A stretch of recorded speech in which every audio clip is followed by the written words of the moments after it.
So as people join in, I just want to welcome everyone to this webinar featuring the 2025 recipients of the NAASC PNBenfey Arabidopsis Community Lifetime Achievement Awards.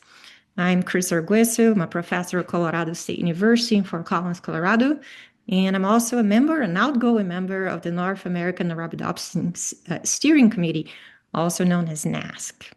And it's a great pleasure to have you all here today. All right, so a few housekeeping messages. The captions can be turned on in the More button on the bottom of the Zoom panel, which is where you can also turn on the full transcripts. We are recording this session and we'll post into the NAASC website later. And we will email everybody or the registered attendees with a link so you can watch it later. Please keep yourself muted and your video off during the presentations. And please hold your questions for the moderated Q&A session that we'll be having following the presentations. You may be invited to unmute and ask your question live, but you can also use the chat function if you prefer. And during the Q&A, please indicate if you have a question for a specific speaker or if it's for all the speakers. Okay, now that these things have been taken care of, I just want to give you a little background. So NAASC is a committee of elected faculty and also early career scholars that support fundamental plant biology with an emphasis on Arabidopsis.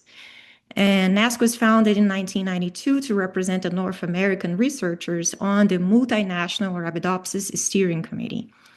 And we developed these community awards in 2023 with a lot of leadership from Adrian Roeder, as well as Joanna Friesner, and also other people in NAASC. And we also regularly hold online events and activities, including many that support early career researchers. NAASC has also organized many international conferences on Arabidopsis research, also known as ICAR. Many of you, I'm sure, have attended. And we are currently planning ICAR 2027, which will be held somewhere in North America in 2027. So today's event is the second of 3 sessions featuring the recipients of NAASC Community Awards. In this one, the PNBenfey Arabidopsis Community Lifetime Achievement Award recognizes and honors individuals that have had a long and extraordinary commitment to advancing science in the Arabidopsis community through excellence in research, in mentoring, and also training and public service. The awards are named for PNBenfey, an outstanding scientist, community member, and former NAASC leader. Philip's passing in 2023 was shocking, but also left a legacy of outstanding research, mentoring, and public service, and that lives on, especially through his many successful trainees that continue to pursue excellence in science and mentoring the next generation. Individuals are nominated for this award by the community in recognition of their long-term careers and excellence in research, mentoring, and non-research impacts. A committee reviews all the nominations and recommends a subset of members of applications for full review, which involves gathering the nominee CVs and also letters of support, and then a focus on current and former trainees. The committee reviews the full packages and then selects 3 awardees for 2025. Today, we'll hear from the awardees about their careers and their outstanding impacts on science and the community. And following the brief presentations, we'll have, as I said, a moderated Q&A session, including opportunities for the audience to submit questions. Lastly, I have a short pitch for you to participate in the Arabidopsis community. If you feel inspired by the presentations today, please consider nominating someone for a 2026 Arabidopsis Community Lifetime Achievement Award. Nominees may be located anywhere in the world as long as they are at least 25 years from earning their PhD and they have demonstrated excellence as outlined in the awards criteria. The nomination period opens soon, and information can be found in the awards tab at the NAASC website, which is www.arabidopsiscommunity.org. Please also consider becoming a supporting member of NAASC to help sustain our future efforts. This is done by annual memberships, which start only at $10 a year, and that comes with a number of benefits, including a significant registration discount for NAASC organizing ICARs. Okay, now I've done my part, and I'd like to invite Buzz Bargmann to introduce our first awardee. Thanks, Cris.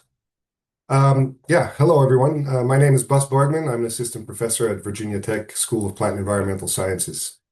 It's my great honor today to introduce Mark Estelle for the PNBenfey Arabidopsis Community Lifetime Achievement Award. I was a postdoc with Mark for a few years at UCSD from 2011 to 2014, and I was fortunate to work with him and many others in his lab. I look back on these days with fun remembrances of exciting science, collegial interactions, beginnings of lifelong friendships. We're here today to celebrate the successes of Mark's career, and I believe that Mark's wonderful achievements are in part due to the great guidance he gives to the people that he has chosen to work with. Mark has an approach that is kind and calm, serious, but with great humor and cheer and thoughtful. This makes him a great advisor, mentor, confidant, supporter of his students, technicians, postdocs, and collaborators. Evidence of his successful mentoring style lies in the subsequent achievements of his trainees as well. The list of people that have come out of his lab to produce wonderful science at prestigious places is too long to enumerate, and many of us have him to thank for being an influential and positive part of our career. It's therefore with great pleasure that I say thank you, Mark, for all the things you have done for the community as a whole and for individuals like myself and many others. You have left a legacy that will go on for eons, and we are proud to honor you today with this award. Thank you. Thank you very much, Buzz, for that really wonderful introduction. I have to confess I'm finding this experience a bit overwhelming, but okay, so I want to start off with some big thank yous. First of all, thanks to those who nominated me for this award. It's really a tremendous honor to receive any award that's connected to Philip Benfey. Philip was, a leading light for many of us, and it's still very sad to think that he's gone. But then, in addition, of course, I want to thank the many members of my lab, people that have joined me over the years. And this slide, I think, hopefully shows everyone. These are the graduate students and postdocs and some undergraduates that have worked with us and I think achieved great things. And it's been I just feel so grateful to be associated with this group of people. It's really been a tremendous ride. So I'm going to tell you a few short stories. So I wanted to start my timer here, so I've gone too long. A few short stories, and we need to cast our minds back for those of us who are of my era, and for those who aren't, you can imagine what Arabidopsis genetics was like in 1985. I was a postdoc with Cris Somerville, and you can see Cris here on one side of the slide and Shauna Somerville on the other side, and we were actually out on an expedition to identify Arabidopsis diseases. Because believe it or not, at that time, there were people that didn't believe such diseases existed. I noticed that Jeff is on the call, and he probably can appreciate and remember those days. So I just wanted to give you a taste for what working with Arabidopsis was like in this early time. I really think of myself as being in the third wave of Arabidopsis researchers. The first wave were people like George Redeye and Maarten Koornneef was a leader in the adoption of Arabidopsis as a model system. The second wave were people like Cris and Shauna, Elliot Meyerowitz, Fred Ossibel, and others. And then those of us who were attracted to work with those people are the third wave. So why were we attracted to work with Arabidopsis at this very early stage when it was really just a weed? Well, one of the reasons was that you could do large-scale screens with Arabidopsis, and this is one of the screens that we did early on. Actually, I did this as a postdoc. We were looking for mutants that were affected in auxin signaling, and that was one of the real strengths of the system. Other genetic systems like maize, for example, you just couldn't do this. You were left with walking through row crops looking for unusual looking plants. But we could easily screen tens of thousands of seedlings looking for interesting phenotypes. And in our case, we were looking for seedlings that were resistant to auxin, so-called auxin-resistant mutants. And this is a paper that was the work of Cindy Lincoln, a graduate student in the lab, characterizing the AXR1 mutant. Now, the second thing that was attractive was at this time, there was at least the potential of being able to identify the affected genes in a relatively efficient way by so-called positional cloning or walking to the gene. So we set about to do that. Cindy, together with two postdocs, Adeline Leiser and Candace Timty, worked to identify the gene that was affected in the AXR1 mutant. And they successfully did this. And this is actually the first example of a gene that was cloned based on mutant phenotype alone. It was a huge effort by these three primary authors. This is the days when we did tissue culture. We did transformation by tissue culture. So it was extremely laborious to identify the gene that was affected. And we were dependent on the development of great tools by others in the community, like Elliot Marowitz and Eric Ward, Neil Olszewski from Fred Ossibel's lab. There was a great deal of energy devoted to developing these useful tools. So we cloned the gene, and this is where I get to kind of my first message, I guess. We cloned it, and we discovered it was something that was related to the ubiquitin activating enzyme E1. In fact, it was a half of an E1. And we had no idea whatsoever what that was.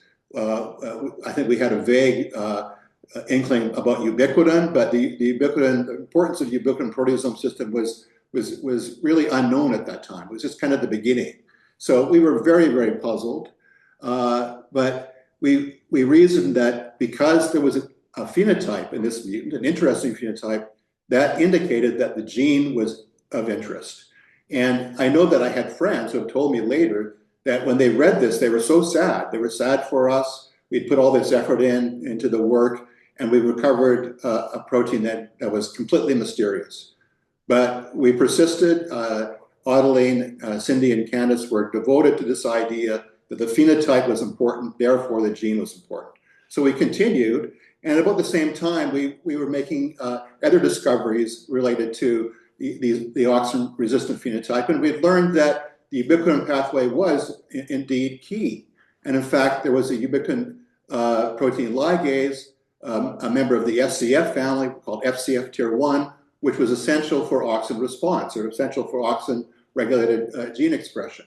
So at the same time, I had a graduate student named Doug Lammer who was determined to figure out what AXR1 did using yeast as a system. So he pursued that. I was excited about that because yeast is a great genetic system. I love genetics.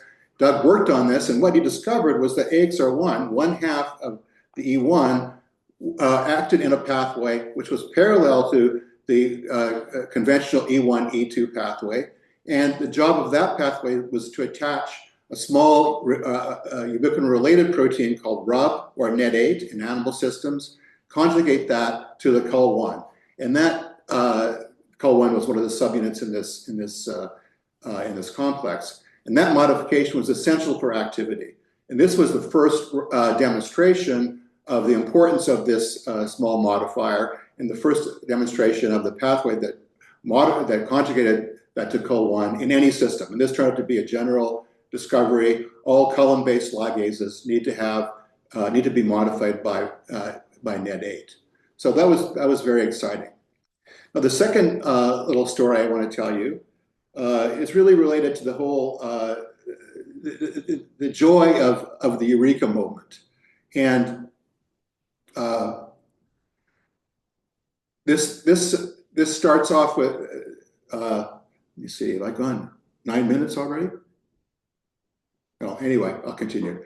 So what we found was that if you took Arabidopsis seedlings that were expressing a MIG-tagged version of tier 1, ground them up, and then did a pull down with a GST AXR1, or excuse me, a GST oxi protein, you could recover, there's the GST oxi, you can recover tier 1 MIC, and you recover more as the oxygen level increased. So that suggested that the seedlings were capable of responding to oxygen this way with this biochemical assay.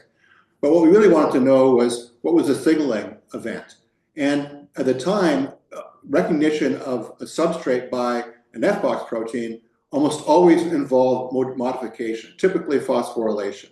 So we imagined that IAA or oxygen would bind a receptor of some sort, probably a soluble receptor. There'd be a series of signaling events that ultimately result in phosphorylation of the oxide protein that would be recognized and be degraded. We actually we wrote a grant proposal. We began to do biochemical studies to identify these steps.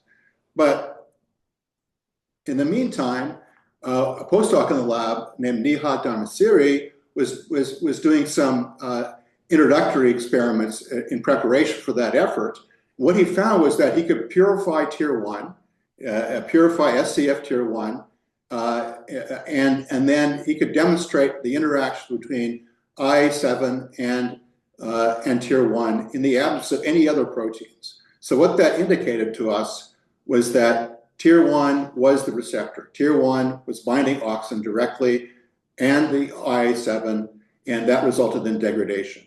So this was, I can remember distinctly, Nihat coming into my office and showing me this data, and my jaw kind of fell open, like, oh my God, this is the way it works. And so that was really a tremendously exciting eureka moment, and I was really lucky to have several of those in my career, and I'm very grateful for that. And then we went on to collaborate with a structural biologist, Ning Zhang, and Ning was able to demonstrate that oxygen actually is what we now call a molecular glue degrader. Oxygen interacts with tier 1 and the oxide substrate together. You need to have both those proteins to have high binding, and once that complex is stabilized by the presence of oxygen, then the substrate could be degraded. And I think it's interesting that this discovery actually promoted the development of a kind of revolution in pharmacology. And now there's a huge effort to identify so-called molecular glue degraders, small molecules that will stabilize interaction between two other proteins. Typically, this is linked to an E3 ligase and result in the degradation of the target protein. This is can be very important for all kinds of disease treatments. And this is a paper from Ning that just came out this year. This is one of the new glues, and there's a huge effort to identify glues that do this. And Ning, who's very supportive of plant biology, still says in his papers that the plant hormones oxygen and jasmonic acid are the first documented glue degraders. So I think it's important to note that and to celebrate the fact that the work that we do in Arabidopsis can often have really important implications for other types of biology, including human biology. And I'm going to stop there. And again, I'd like to thank NAASC and the people who nominated me. And also I want to thank, I can see there's many friends on the call, and I'd like to thank them for joining me. It's really nice to be on this webinar. My name is Doris Wagner. I'm a professor at the University of Pennsylvania in Philadelphia, and I'm not one of the trainees of Maarten Koornneef. So in fact, anybody can nominate one of these committee members for this award. I felt that Maarten needed to be nominated and recognized because, as Mark just pointed out, together with George Redeye, Maarten basically put Arabidopsis on the map as far as a genetic model organism is concerned. Most of us, in fact, have actually worked, if we know it or not, with mutants that he isolated, because these mutants were in so many different pathways and areas of Arabidopsis biology. And most of the sort of discoveries that he make are also a testament to his immense power of observation. His trainees speak eloquently about how he would describe mutants by walking in the greenhouse that they did not discern at all as being morphologically different from the plants that were right next to them. He always shared this knowledge and his materials freely with the entire community. And that's another thing that kind of made me want to nominate him for this award. But there's also a personal note, and Maarten might not remember this, but I first met Maarten at my very first conference that I went to, like maybe a year and a half in my PhD. I was a complete rookie. And there at this bus stop was a person that also looked like he was at the conference. So we started chatting. Then he told me that he was Maarten Koornneef, and I almost stopped talking because I was like, oh my goodness, this person that I've, read about is standing right next to me and talking to me. But he put me at ease right away and started asking about my project. And we started this amazing scientific discussion that I remember to this day was a big impetus for me to say, okay, I can do this and I can go on with this. And this is actually something that I feel at home in.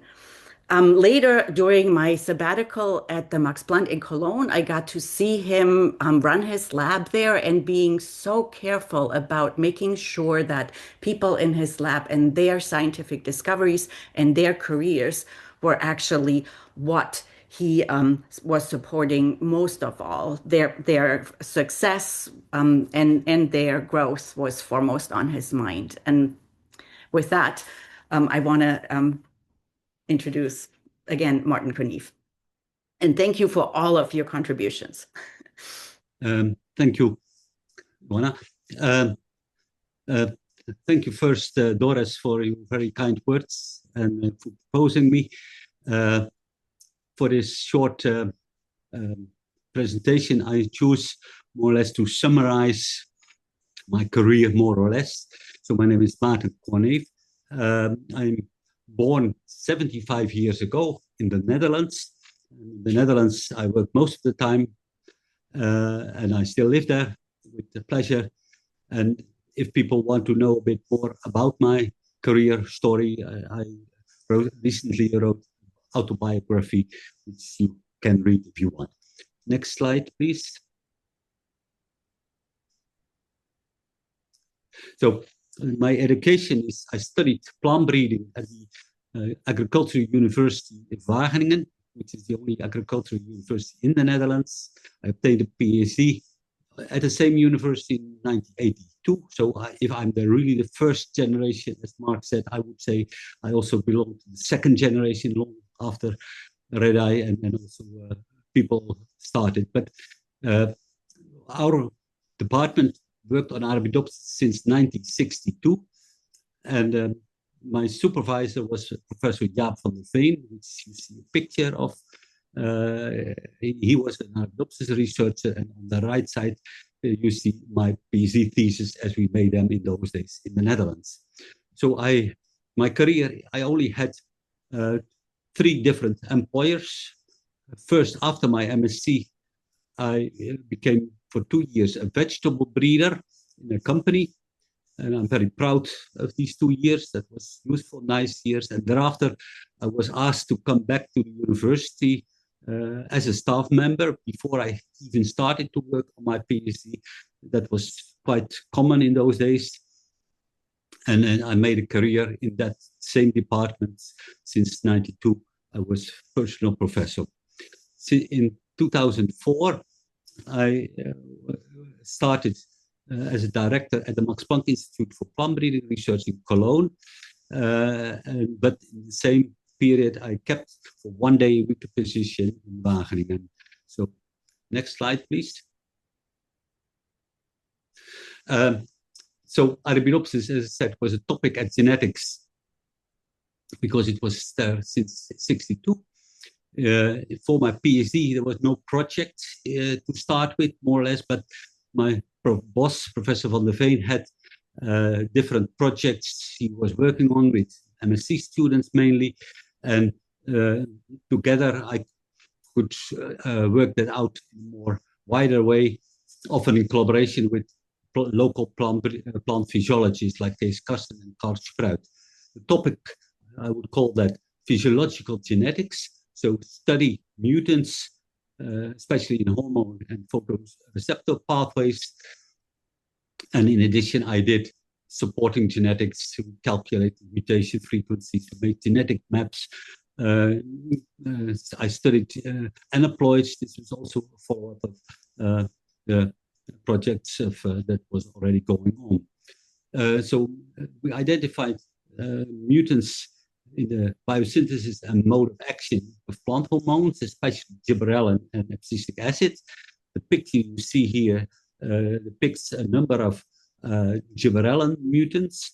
Important were that these mutants that had no gibberellin at all did need that for germination. So that was really the trick that Van der Veen invented. Look at non-germinating mutants to find these gibberellin mutants, and also abscisic acids were very important. Also, photoreceptor mutants were identified by our group for the first time. After a few years, I had enough material for 8 papers, some of them as manuscripts, and that is together my PhD. Next slide, please. So an early story. I think I'm very proud of that part because I think it's the most original story. We had mutants that had long hypotails.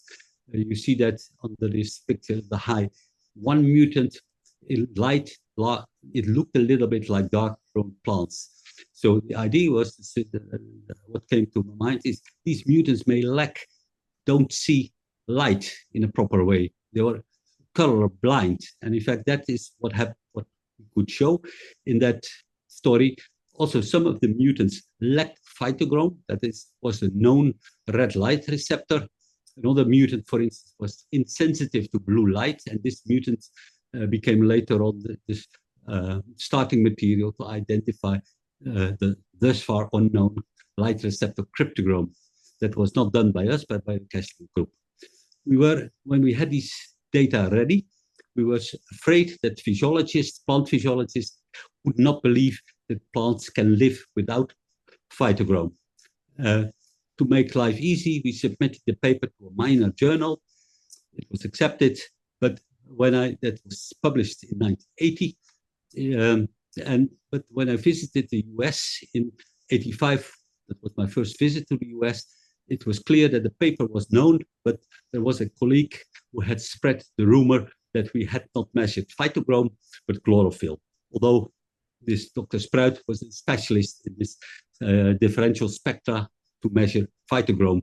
And he said that there are already 70 papers that describe the wild type spectrum, so we don't need to do that. But that was the problem. But next slide. So that is, I think, a bit typical for the early Arabidopsis papers, because they attracted little attention, because they appeared in low impact journals, and because genetics was considered by many physiologists as a study of genetic artifacts. And this picture I made shows how this paper on phytochrome was cited. So almost nothing in the beginning. Only after 10 years, it started to move up. And that's a bit different from another good story that we had on flowering time mutants, which was picked up from the beginning. But again, at the end, I think these genes had all been shown to be important in the photoreceptor pathway. Next slide. So after my PhD, I spent half a year in Switzerland to learn plant cell and tissue culture. That was called biotechnology in those days, and that was the future. I applied this on tomato because it was better suited for tissue culture than Arabidopsis. We did a number of things, cell genetics, protoplast fusions, developed transformation technology, but also I did the same thing what I did for Arabidopsis in photo and hormone mutants. We isolated mutants together with physiologists in Wagner and Dr. Kendrick. However, I kept on working with MSU students on Arabidopsis after I noticed that Arabidopsis was in a revival in the 80s. Especially this Keystone Conference in 1985 was a very important place to see that happening. And but my first Arabidopsis PhD student only graduated in 1997. So that beginning everything myself and with MSc students. But fortunately, from the 90s onwards, new funding was possible in Europe, and that allowed me to hire postdoc and PhD students on Arabidopsis. And we started also molecular biology, clone interesting EP allele that was in Soppen. We did seed germination genetics and started to work a lot with natural variation. On the right, the map you see shows the distribution of Arabidopsis, which, let's say, indicated so much that Arabidopsis must have a lot of variation in nature. This was already described by Leibach in 1943. Important to mention is this Carlos Alonso Blanco was a postdoc with me, and together with two PhD students, he really made it up to the cloning of genes and developed this topic. Next slide. So I think a very example I'm very proud of is this work on seed dormancy. This is an example of a map of Arabidopsis, which showed the QTLs, the quantitative trait loci we cloned, and several of these genes have also we mapped them first, and then after we started cloning efforts. And I would like to emphasize this DOP1 gene, which is a very important gene in the regulation of seed dormancy, cloned by Bensing, who is now professor in seed biology in Wagner, and Wim Soppe, working with me also in Cologne. Next slide. So what I did in the last 15 years, we studied mainly Arabidopsis natural variation in combination with genomics and metabolism studies. We cloned some of them, often make use of mutants, develop multi-parent population genetics. All these things in those days became more and more delegated to group leaders and the people working within them, especially in Cologne, but also my collaborators in Wageningen continue to do that. So I never did run a large group myself, but let's say I was very interested and involved in all of them. Mentioned seed physiology and also metabolomic traits together with people in Wageningen, Detlef and Joost Keurentjes. So out of that natural variation studies, I developed a hobby, which a number of other people working with me also developed, was collecting Arabidopsis with my family, in this case on islands in the Netherlands. Let's say what I consider my contribution to Arabidopsis plant research in general is assisting giving genetics a central role. And this is also the title of my autobiography.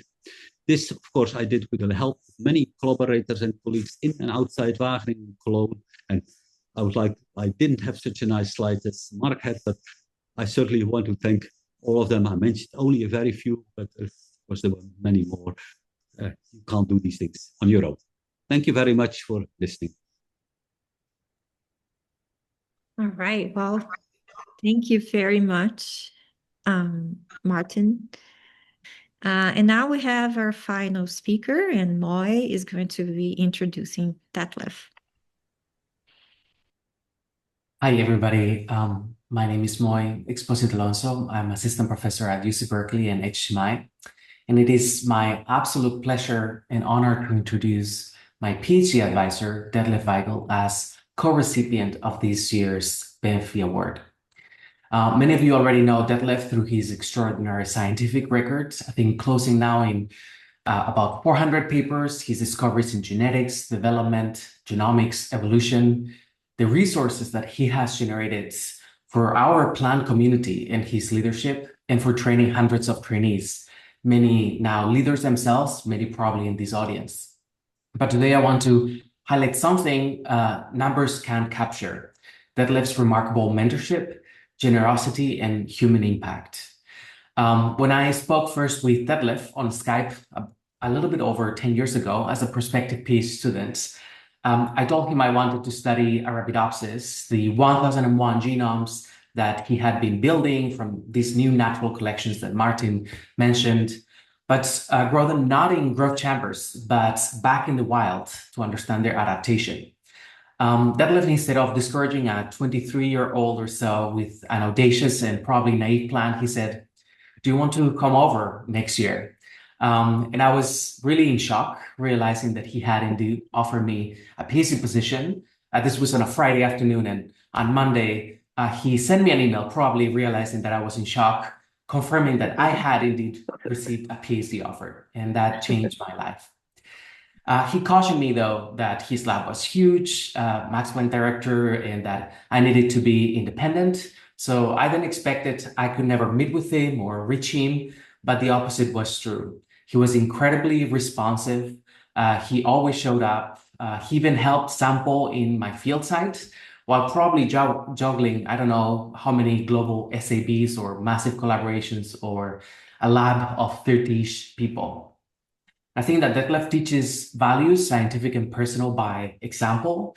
He takes the high road. He shows up. He values ideas over ego. He embraces conflicting perspectives, and he chooses generosity in authorship and collaboration. He knows then that excellence is also lifting people. And I was just one of the stories among hundreds, as Detlef has lifted an entire generation of plant geneticists. So I cannot speak more strongly on how deserving he is of the Benfey Award. And I thank you all for recognizing him together with me today. Thank you, Detlef. Thank you, Moy. I need to catch my breath a little bit. That was really very, very kind of you, Moy. As everyone else, I'm of course immensely, feel immensely honored to be awarded the Benfey Arabidopsis Community Lifetime Achievement Award. Both, of course, because whom the award is named for, Philip Benfey, who was a long-term colleague and collaborator, but then also the others here, especially Maarten Koornneef, because in many ways I followed in Maarten's footsteps, and I'll talk about this. So I want to share a little, time is short, but I want to share a little bit about my personal journey. And so perhaps not too many people can remember when they became a scientist, but I can actually remember when I felt that I was a scientist.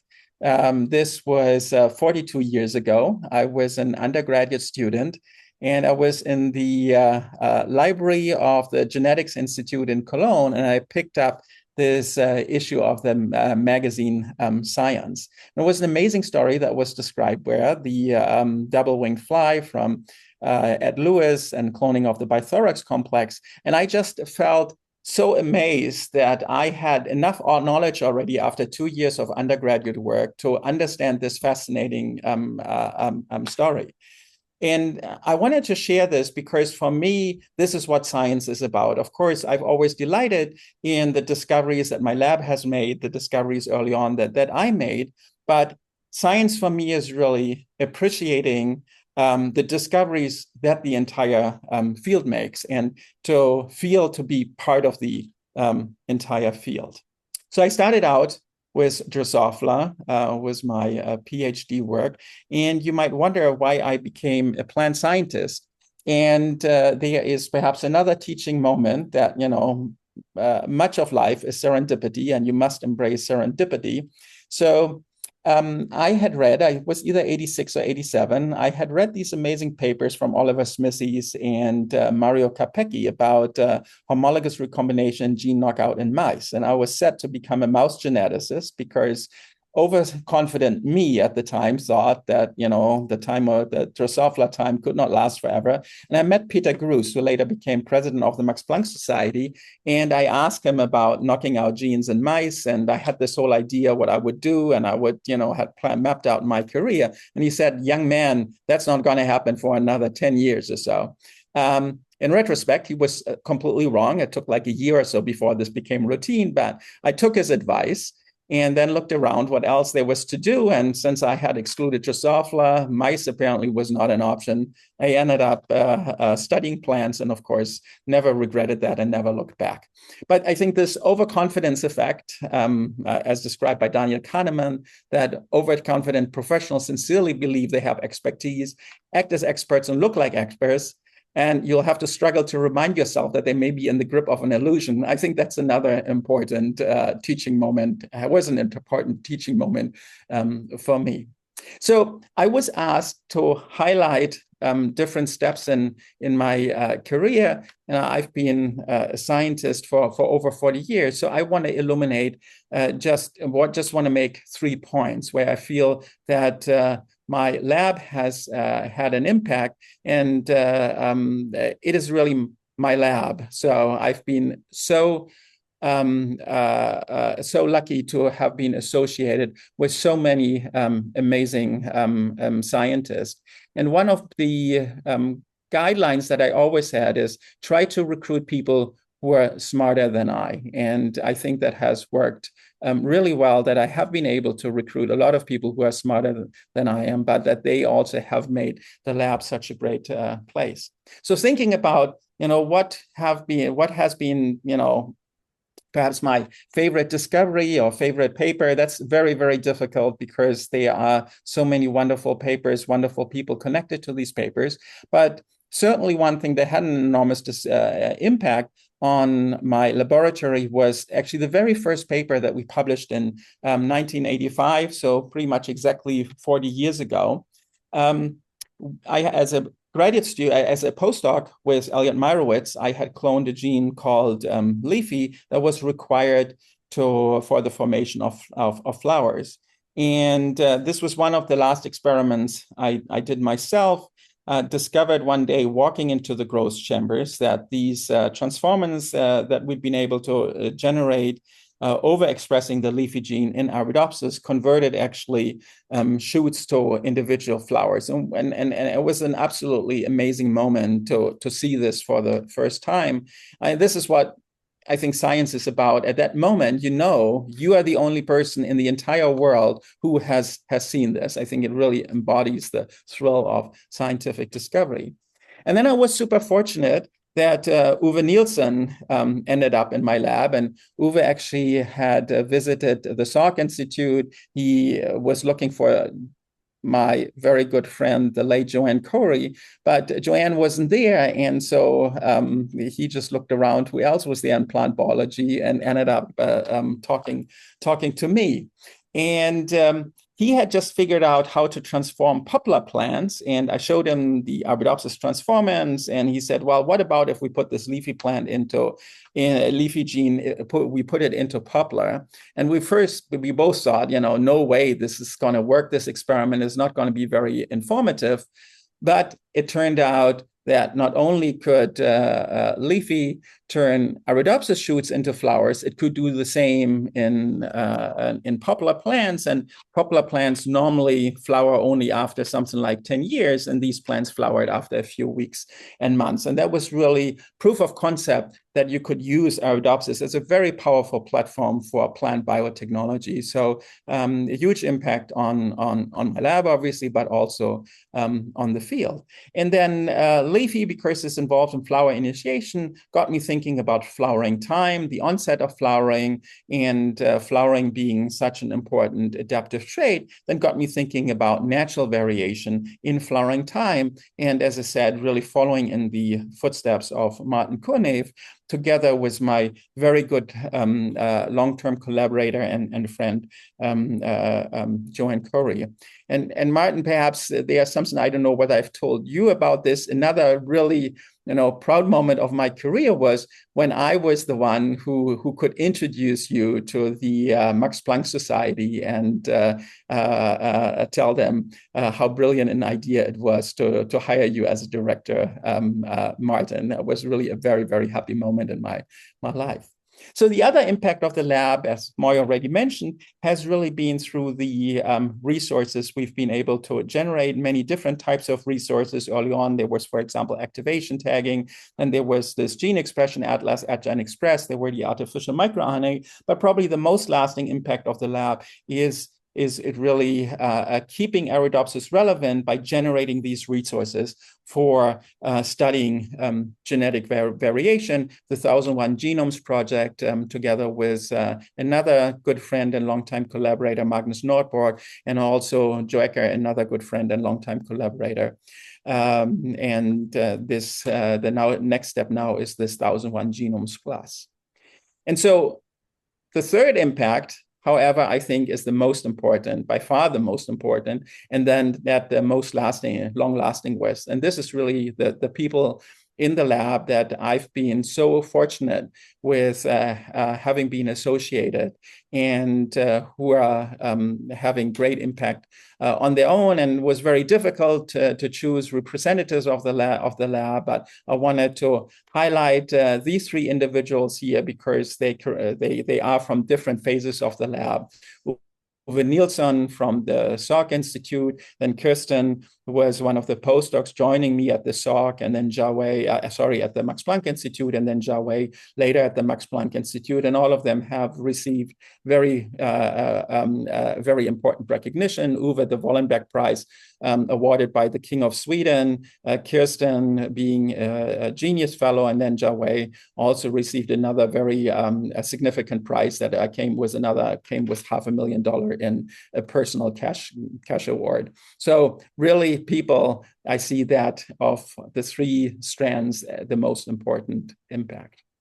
And I want to close with a photo of another friend and sometimes collaborator, Phil Benfey, taken about 20 years ago at a meeting in Hungary together with my daughter Talia. And I think this is how Philip would like us to remember him. Self-confident, confident, but with a smirk on his face, reminding us, don't take things too seriously. Thank you.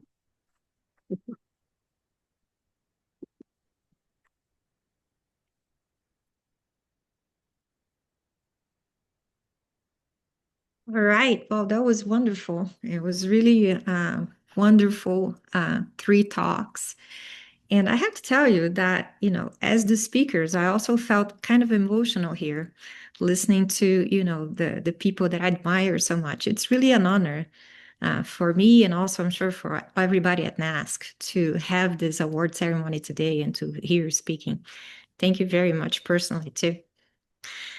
All right, so now we're going to start with questions, so a Q&A session to our speakers.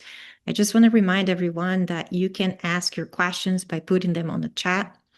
We also have some questions that were sent to us in advance, and I'm going to start with some of them. Okay, so we're going to start with a question, and I think this is one for all our speakers to answer. So what is the one thing that you felt most excited about or proud of in your career? Okay, yeah, sure. The one thing, well, that's pretty tough. I'm tempted to say that time I got my picture taken with Ron Wood of the Rolling Stones.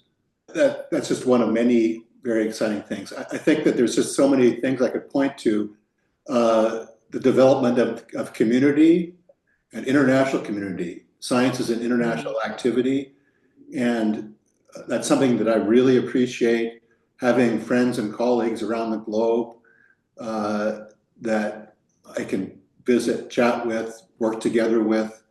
Of course, yeah, it's hard to name just one thing, but if I wanted to name one thing right now, I'm feeling, because I'm talking to a community of scientists, that the community that we all belong to is really, really important to me.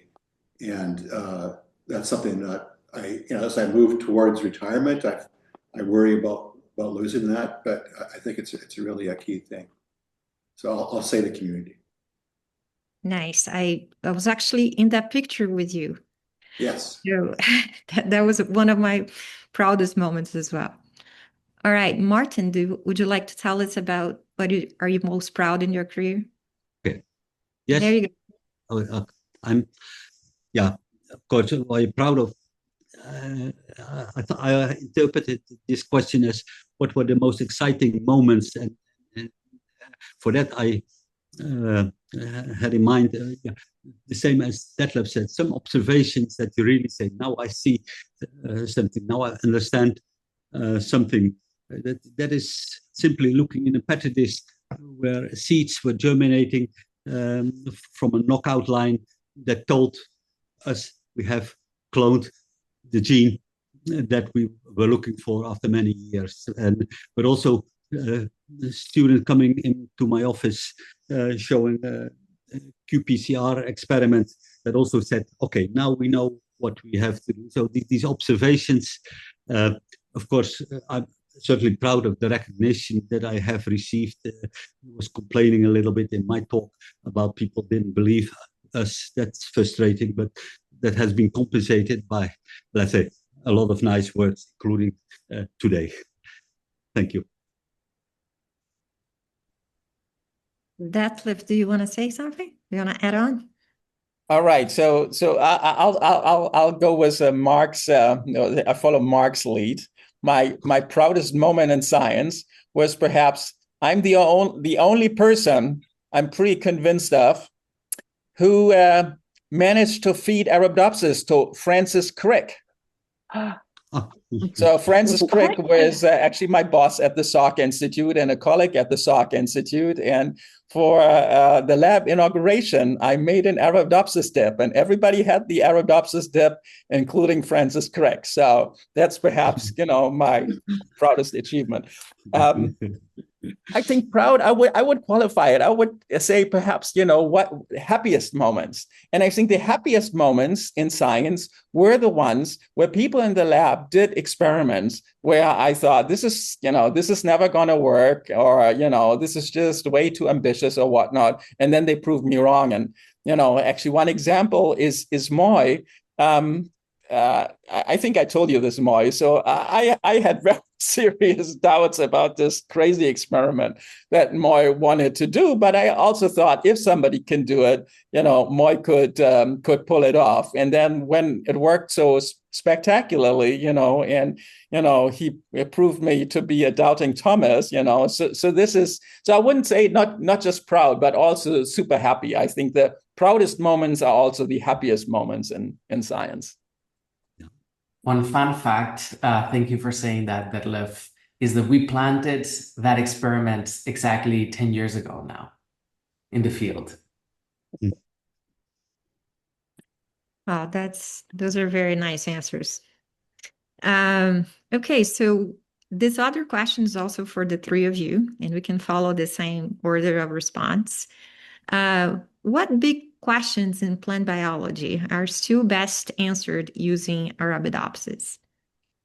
Well, I think I'm a very well-known Arabidopsis-ophile.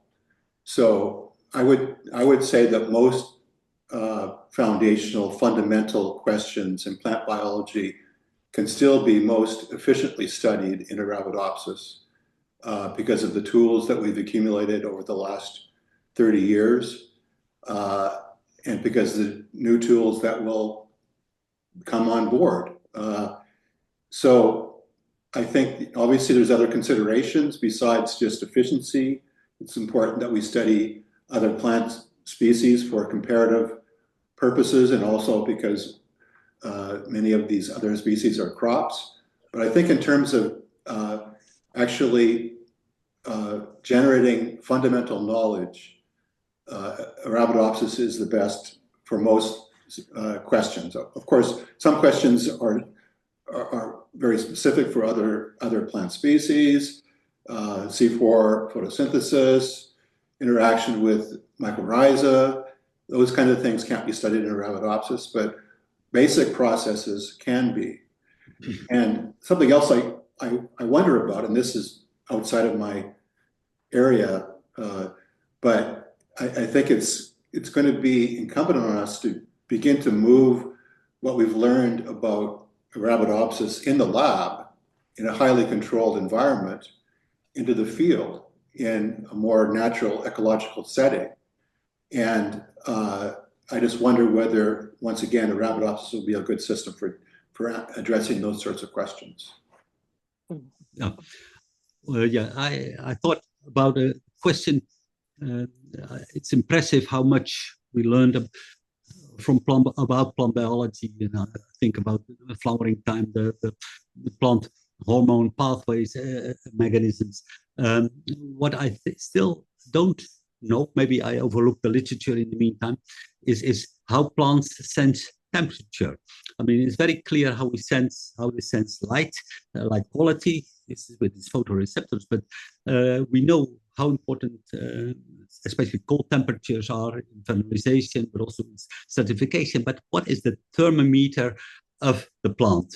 What is the first thing, how they smell, sense temperature? I think that we once tried a mutation experiment to figure that out. That didn't work. We didn't find a mutant that we were looking for. So I think still something to do. And of course, I like to.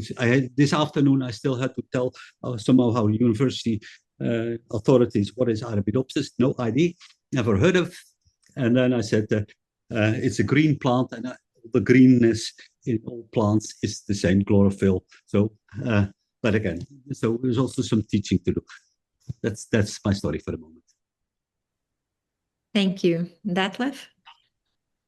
Yeah, I would slightly reframe the question. So, what is the value in many scientists studying one organism, be it Arabidopsis or Drosophila or zebrafish or humans? So humans have obviously become a very important model organism.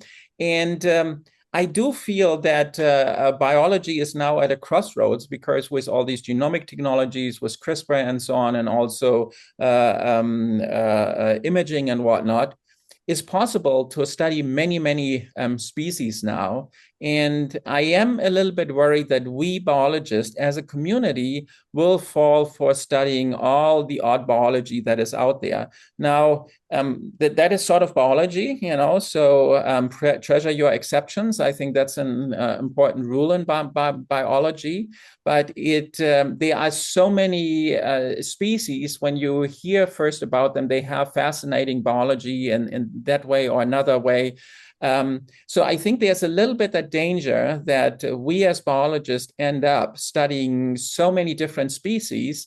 And doing this, it will be really difficult to come up with a coherent picture. So while, of course, I think we must be aware that from one organism, we cannot right away generalize to every other organism. So from Arabidopsis, we cannot generalize to all other land plants. I think there's a great value in the research community focusing on one species. Does it have to be Arabidopsis? That we can debate. But I think it's important to focus on one organism. And it sort of reminds me, of the time when I came to the United States. So when I first came to the United States many years ago, I was sort of shocked how they do things in the US. And I thought, this is really, many things. I thought, this is really dumb how things are being done in the US. And then after half a year, I realized, no, it's just, you have to all agree on something. And it's not that the Europeans do it better than the Americans. It's just you all have to agree on something. So there is value on everybody doing things a similar way. So I would say the value of Arabidopsis is we already know so much about this plan, and it's much easier to add on and get this coherent picture. And I think one thing that I love about plant biology compared to many other communities, how plant biologists studying very different things, how we all talk to each other. This is really quite different from other communities. Other communities are so much more fragmented. And so, for example, natural variation, something that, Maarten and I particularly love. Why has that been so successful? It has been so successful because it has provided value to the entire community of Arabidopsis researchers. So very different from Drosophila, where it has been much more fragmented and separate communities, also C. elegans and so on and so forth. So again, there is real value, everybody agreeing to study one thing. It doesn't mean, that other things aren't important either. It's a little bit of a long-winded question, but I hope but I hope you got, the message that I was trying to convey. All right, thanks. So Moy has a question. We were discussing the question in the chat, but I think it's better that he asks the question. Yeah, it's a follow-up on this conversation, which I find fascinating. And it's how you three have inspired generations or a new generation of Arabidologists. And as Detlef was pointing out, with new genetic techniques now, almost any species could become a model system, right? And it has appeal, right? It has appeal, translational appeal, right? Impact. But it also has a danger, right, of just scratching the surface and spreading. How do you have advice on how to inspire the new trainees, right, like in all of our labs, to convince them to work in Arabidopsis and go deeper instead of wider? Yeah, I can start. I think that, how do we convince them through having this sort of conversation, this discussion, and I think as Detlef pointed out very, very well, we don't want to have superficial knowledge of many different systems.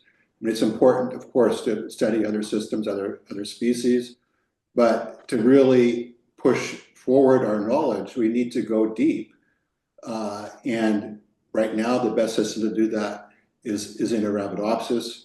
And I think that one thing I didn't mention earlier is that in terms of questions that are well suited to Arabidopsis, our science is becoming much more quantitative, and we're generating much larger data sets.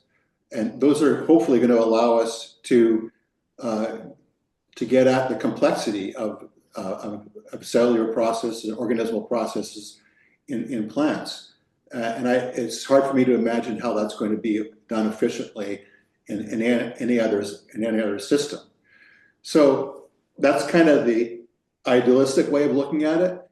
But there are practical issues as well. And in this country, in the US, which is the system that I'm most familiar with, Arabidopsis research is becoming a bit choked out, I think. And plant biology, of course, historically has been underfunded.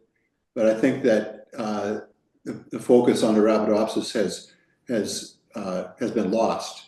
And so in terms of trying to influence mentees about what direction they're going to go, we have to face the fact that it's difficult to get significant funds to work on Arabidopsis. It's hard to get funds from Plant Genome Program, for example. So that's a tough one.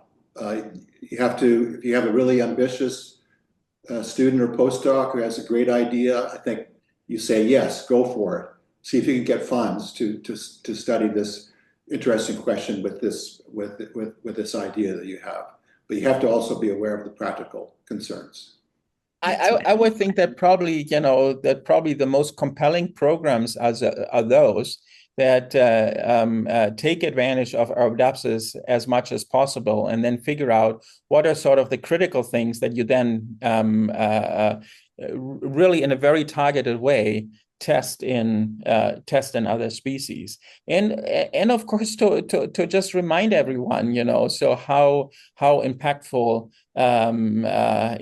it has been, and so perhaps also some Gedanken experiment, and perhaps a really interesting area is plant immunity. So another good friend and collaborator of mine, Jeff Dengel, who is I think on the call, one of the early contributors, and at the same time as Jeff made his discoveries, there were colleagues who made discoveries in other species.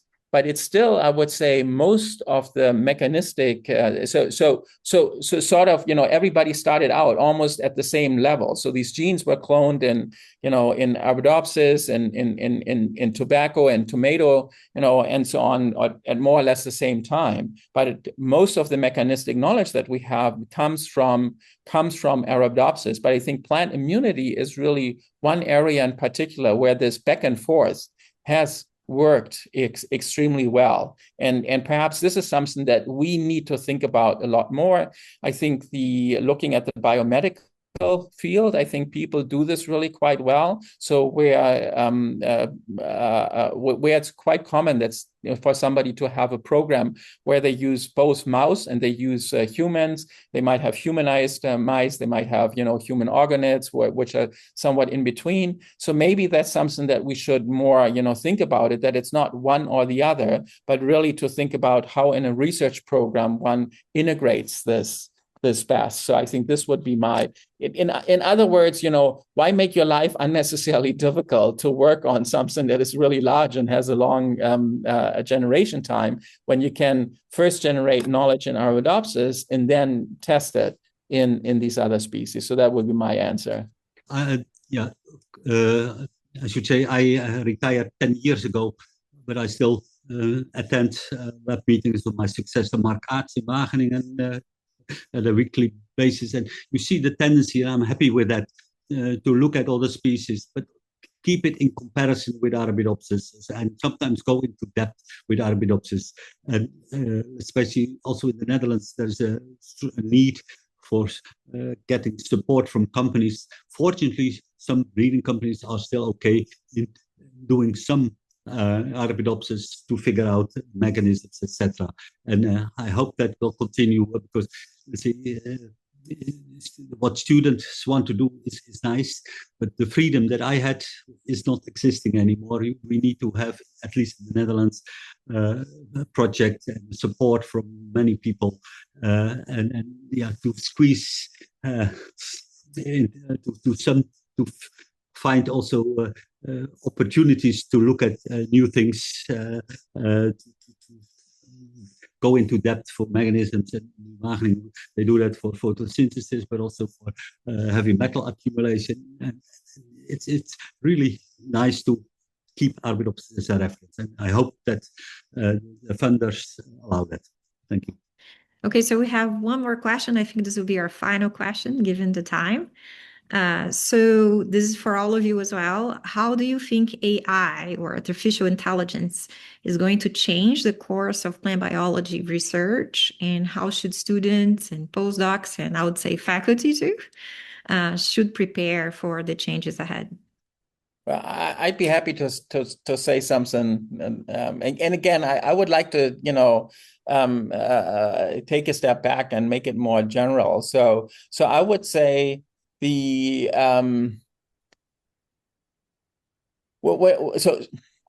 stepping back. So when I started out, and I'm sure Mark would say the same, Maarten would say the same. When we started out, there were not many tools that you had, and so you basically had to just work hard to get ahead.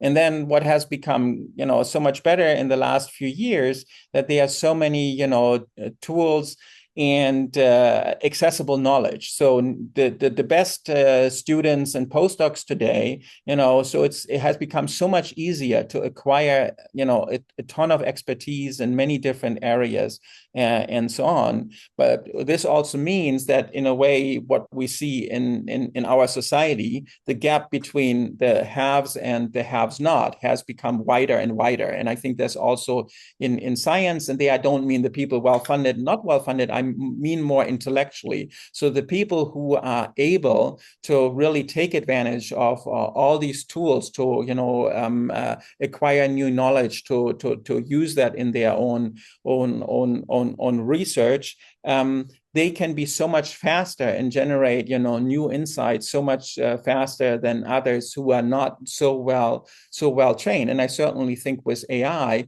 that is gonna be another order of magnitude, that those who are able to fully take advantage of what AI can offer, that their science will go so much faster than those that cannot. So I don't make a value statement, Maya. It's just something, an observation that I've seen, and as a community, I think we need to be aware of this. So when I say, it has become so easy to take advantage of all the knowledge that are out there, the good news is that, somebody who is at a place with limited resources through the internet, they can actually, you know, accumulate a lot of knowledge and expertise and so on and so forth.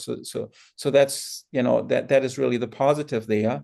But then it also depends on who your teacher are, whether they, you know, encourage you to do these things, to take fully advantage of this. So that's my 2 cents. It's perhaps not exactly what, you know, the person who asked the question was interested in, but that's how I think about AI, that we need to be, you know, really cognizant about this, our community, you know, that does not, that there's an even bigger gulf between those who are scientifically racing ahead and those who are, you know, struggling. And that's perhaps, if I can say one last thing, and Moy will know this, one philosophy that I have in life is that no matter who I meet, and that's not just in science, but in life, no matter whom I meet, I can learn from that person.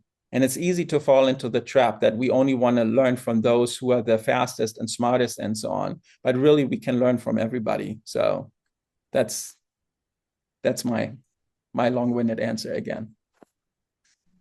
Oh, that was a great answer. Yeah. Maybe. Go ahead. Mark, go on. No, Maarten, go ahead, please. Yeah, and I don't know much about. I would just like to say, to support what Detlef said, and in fact use the tools that you have. But I should also emphasize what I always like is to see the plants growing in the greenhouse, to see the different shades of green, and yeah, don't forget that, and don't only look at your computer.